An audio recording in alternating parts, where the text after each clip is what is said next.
Hey guys, it's Mr. Gertson. I'm here in your classroom. I thought I'd come in here to visit for a little bit and tell you a little bit about some Civil War stuff. But as I look around here, I notice there's a few issues that we need to fix. So come with me and let's get that taken care of first. Let's see. Our Save Our Hood poster's still up. Flag of Honor still up. Rams are still represented. Got some old papers there on the board. Still waiting for Devos, so that's good. But as I look over here, my desk looks pretty empty, and I'm missing my comfy chair. Ooh. And over here next to Mr. Rogers' Neighborhood, I notice it's the wrong month, so let me fix that. Okay, that's better. Now we are in April, and Aaron Donald is in the house. That's great. Thank you, Logan Lozano. We got George here. I got my chair, my dad's Excellence framed picture. But you know what? I was going to break out some pictures of Stephanie and some other stuff, but I don't have the key for this desk, so we'll just move on.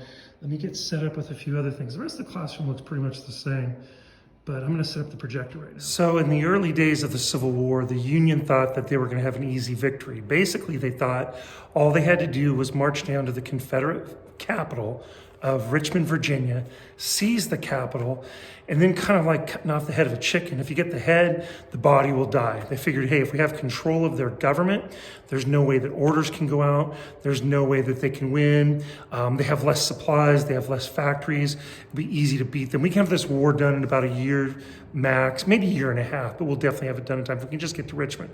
Two problems with that. The Southerners were better trained when it came to fighting, even though they were outnumbered in terms of population. And they were fighting a defensive war.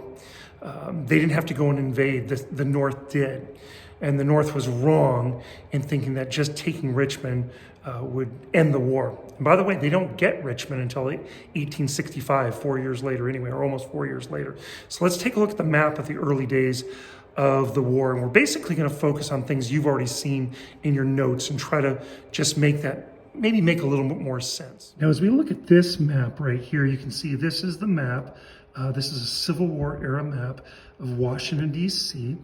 And you can see Pierre L'Enfant's system here with the circular roundabouts where cannons used to be placed so they could be rotated and fired down different streets. That wouldn't help them much during the Civil War, though, because there was never an invasion by the south of Washington, D.C. But Washington, D.C., even though it is the Union Northern United States capital, it is right close to the Confederacy, which is right over here. And this is where Arlington National Cemetery today is. But back during the days of the Civil War, this was the home of Robert E. Lee, who was the commanding general, or would become the commanding general, of all Confederate Southern troops. So Lincoln and Lee, they're really close to each other at the beginning of the war, but Lee's gonna have to leave. Now up above the street grid you see up here, that of course would be Maryland. And then again down below would be Virginia. And you can see where that square is, or that diamond was, that was kind of cut up when part of the District of Columbia was given back to the state of Virginia. Now again, the North believed in the beginning of the war, because that's what the generals told Lincoln, all they'd have to do is go south to Richmond, seize Richmond, which today would be, well, I don't know, maybe an hour and a half drive from Washington, D.C., not very far at all. And they said, if you do that, the war will be over. If we come over here, though, we can get a little bit larger map. We're going to zoom out a little bit. And once again, here's Washington, D.C. We just saw the diamond for that, or what was left of the diamond. This, of course, is the Chesapeake Bay. We've got Maryland up here, Pennsylvania just beyond, where later on we're going to see the biggest battle of the Civil War, the Battle of Gettysburg, right in here. But again, you can see right here, this is Irvin McDowell.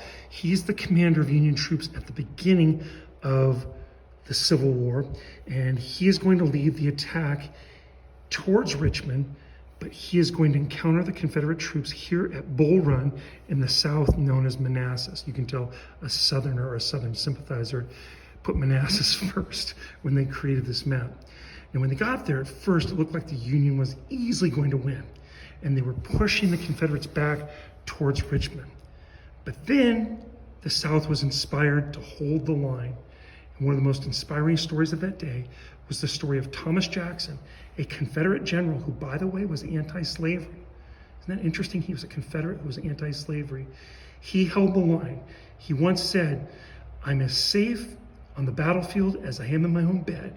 God will call me home when it's time." and he held the ground with his men, so much so that surrounding generals, and one in particular, General B, said, "Look at Jackson over there standing like a stone wall," and inspired the other Confederates to hold until a railroad line was able to bring in additional Confederate troops. And then what happened next was crazy. The North was so confident they were going to win that day that they had a lot of looky-loos, or people who felt like they were going to a concert they're watching. You literally had people out on dates with picnic baskets on the hillside there, expecting to watch the North get this incredible victory, and they could applaud. But instead, what happened is the Confederates ran through the Union line, overran the picnickers, and drove everyone all the way back to Washington, D.C. And they were lucky, the North was, that they didn't lose Washington. McDowell was fired, and he was replaced by General George McClellan. But in the beginning days of the war, guys, even though the North had the troop numbers, they had the factories manufacturing weapons, they had a great leader in Abraham Lincoln, the best leader perhaps in all American history, they did not have Southern fighting expertise, and they did not have the luxury of fighting a defensive war, which is what the South had.